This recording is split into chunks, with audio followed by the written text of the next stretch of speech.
Welcome to Purchase to Profits. I'm Seth Ferguson, and make sure you hit the subscribe button so you don't miss our daily interviews with successful real estate investors. Well, today is Sunday, and that means I'll be going through the lessons that I learned in speaking with our real estate investor guests this week. And as usual, we had some really amazing, successful people on. So I really encourage you to subscribe to the channel so you can learn from what the best in the business are doing right now in real estate. To kick things off, we had Kyle Steve on the show. Kyle was a really great guy to have on, and he shared some really important lessons that he learned the hard way. Kyle did what we were joking about. He did everything that you're not supposed to do for your first deal. So he went out and he bought 2 historic buildings in his hometown, a historic district in that downtown area, and he didn't do a lot of things. So first of all, he didn't do any official underwriting on the property. He didn't have a game plan, but he knew that he was going to do some renovations. But the state the properties were in, as when you watch the episode, you'll know exactly what I'm talking about here. But the place was deserted. The ceiling was falling in. The building was in rough shape. So he needed a game plan, which he didn't do.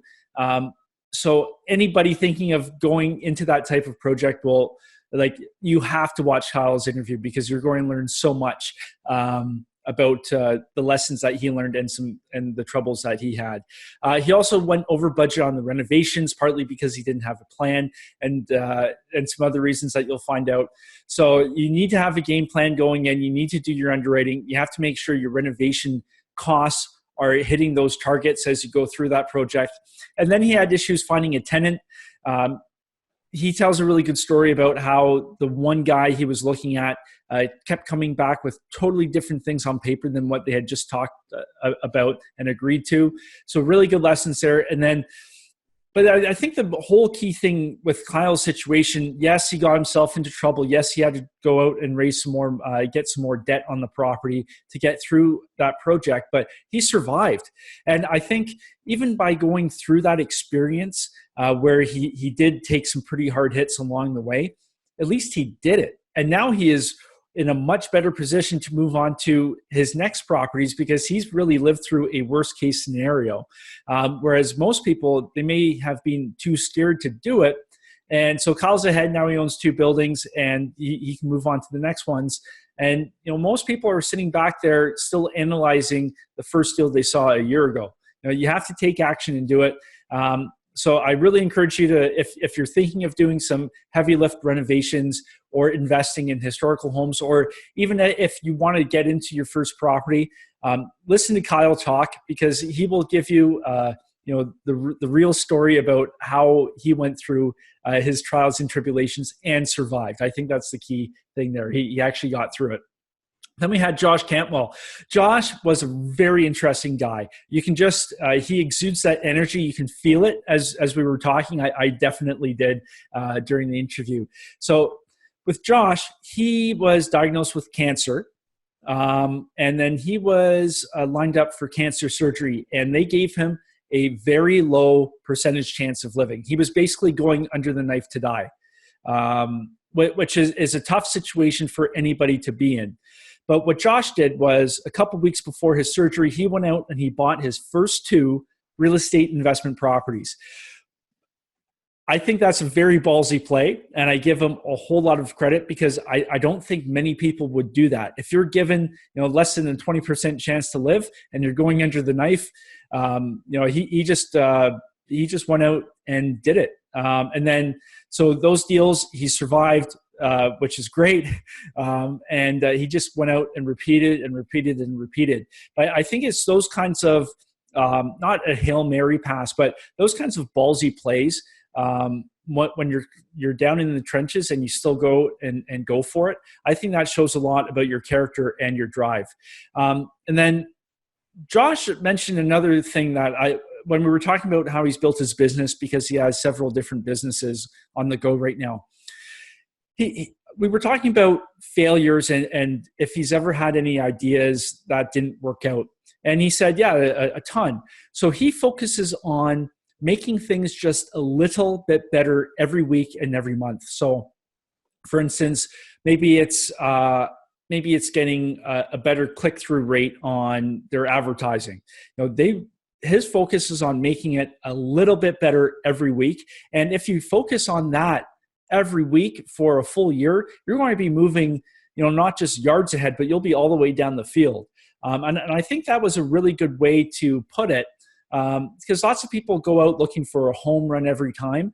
And we talk about this with lots of our real estate guests. They say, base hits all the time, base hits. And then once in a while, you'll get your home run. Josh framed that in a really good way. So you're just looking to make things just a little bit better consistently, and that consistency will pay off down the road. Josh had a really great story. We talked about mindset and how you can bounce back, and certainly Josh bounced back from that cancer diagnosis and those low chances he was given by the doctors. So great interview. Check it out for sure. Then we had Danny Beat-Or. So Danny, really great guy, ex-Special Forces in Israel. So that's a top-notch organization there. And he bought his first rental property in the States when he was still in Israel, had never seen it. He bought it from the builder. And the thing I really like about Danny is that his motto is simply do it. Just go out and do it. And we were talking a bit about how people, they get caught up in analysis paralysis, or they keep worrying about the worst thing that can happen, or they're unsure of themselves. Danny says, just go out and do it anyway. And real estate investing, it's the same thing. So many people, I talk with so many people who come to me and say, Seth, I want to get into real estate investing. How do I get started? And a year later, 2 years later, they're still on the sidelines and haven't even jumped in. So take something from Danny and just simply do it. If you have a goal of investing in real estate, don't hold back. Just go out and do it. There's deals out there. You just have to find them and pull the trigger. And with Danny, like, so many people worry about all the things they can't control. So picture Danny back in Israel. He didn't even know anything about real estate really in the States. He knew it was a good opportunity. He went out, he pulled the trigger, and then he moved to the States.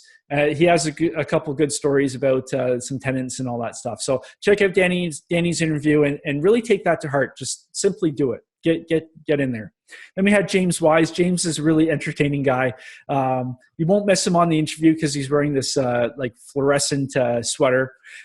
So James has a show called Tenants from Hell.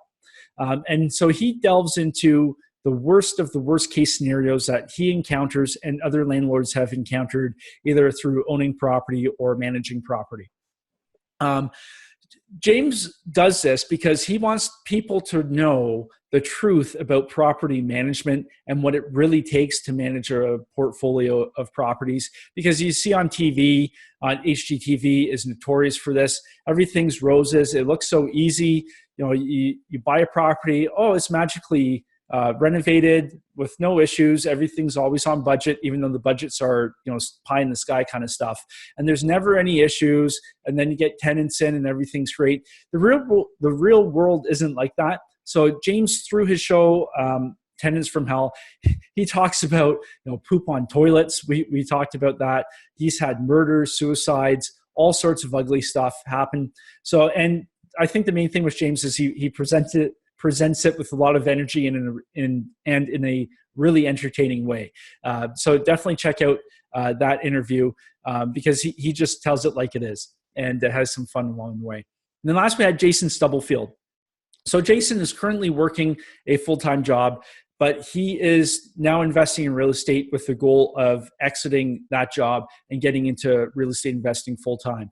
So Jason started off looking at fourplexes, so those smaller properties, and he was really bent on getting a fourplex. But then he came across this 34-unit deal, and then he started running the numbers, and he pulled the trigger, and now he has a 34-unit apartment building. I think there's a huge lesson here because lots of people always think you have to start off small and baby steps. Oh, well, real estate investing, I have to get into the single family homes. And that's what I did. Like I've got single family homes, and that's where I started, mainly through my residential real estate brokerage. And getting involved in that way. But I think if I had to go back in time, knowing what I know now, because my knowledge and my expertise and my skills have improved, I should have gone big right off the bat. And Jason says the same thing. Like, here he is thinking about fourplexes, keep playing it, I guess, conservative, safe, if you will. And then he comes across this deal and he takes action, just like Danny said, just simply do it. He took action, acquired it, and now he's sitting pretty good. And now he's looking at other deals, and he's growing his real estate portfolio. He's done some amazing things since from when he bought that first 34-unit property, and he's definitely on track to leave that job very, very, very soon. So you don't have to start off small, like Jason said. Go out and look for good deals. There's good deals out there, and even if you come across a deal that's above your weight class, so maybe you come across a really good 90-unit property. That's a great opportunity to partner with somebody who has that experience and who can bring that credibility to your management team. And the lenders will like it, your investors will like it. And real estate, the more I'm involved in real estate and the more I talk with other successful people, the thing that always comes out is it's people first, deal second. Dave Zook said the same thing. People always come first. So as long as you have the right people around you, you'll have some success in real estate investing. So check out those interviews. Some really great guests. I'm super excited to have next week's interviews roll out. We have some really amazing people. And until then, subscribe to the channel. We don't want you to miss some really great content. This is life-changing stuff from the best real estate investors in the business. So until then, I wish you well in your journey from purchase to profits. See you next.